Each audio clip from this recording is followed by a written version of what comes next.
Hey everyone, my name is Kristen Swanson. I'm the VP of Operations at Swanson Insurance Agency. I'm also your own personal insurance guru, and I'm here to talk to you guys today about common claims that arise during the holiday season. So the first type of claim that we're going to talk about today is fire and smoke accidents. I know myself, I love my Christmas candles, and I know my dog loves the smell of them too. So my first tip is to keep candles away from pets and children that really like the smell. I know I used to like to play in wax, so those can be tempting nuisances for children and pets.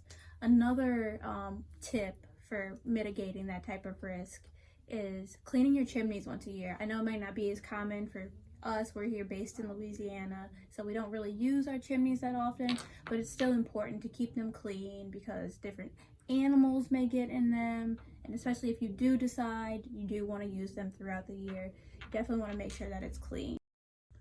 Another tip is to not overload your outlets. I know on our tree we'll have our star on top, and I know all of our lights require all of these different plugs, but it's very important that we not overload those outlets to, one, create a spark fire, or two, overheat your tree. Next, we have the increase in parking accidents and car theft.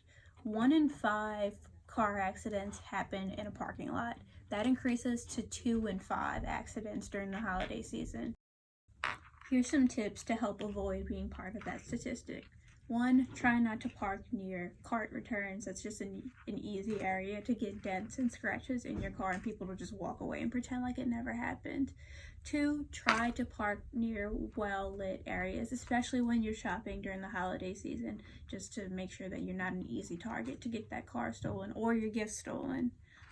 Lastly, try not to park near poorly parked vehicles or diagonally parked vehicles that will hit you, and then you're getting a hit and run situation as well, because they will leave.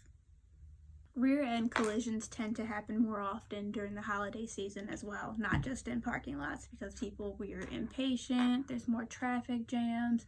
So, the only real tip I can give you for avoiding rear end collisions is, 1, to stay at least 3 to 6 seconds away from the vehicle that's in front of you, but also try not to be in a rush, even if that means just leaving a little early or playing some calm music to soothe you until you get there. The last common claim that we're going to talk about today is home burglaries. One way to try to prevent that from happening is not posting on social media when you will be away from your home. I know we all want to post about where we're going to be on our next vacation, and we want everyone to see where we are, but try to maybe hold off on posting that until you get back home. Another good tip is to let your neighbors know that you'll be out of town so that they can keep an eye on your home if you trust those neighbors. And lastly, keep up to date on different apps like Nextdoor that keep you posted on what's going on in your area. That's all for us today. Thank you so much for watching our video. If you have any questions, you can visit our website at www.swansoninsAgency.com, or you can send us an email at info@theswansongroup.net. I'm Kristen Swanson. Thank you so much for watching.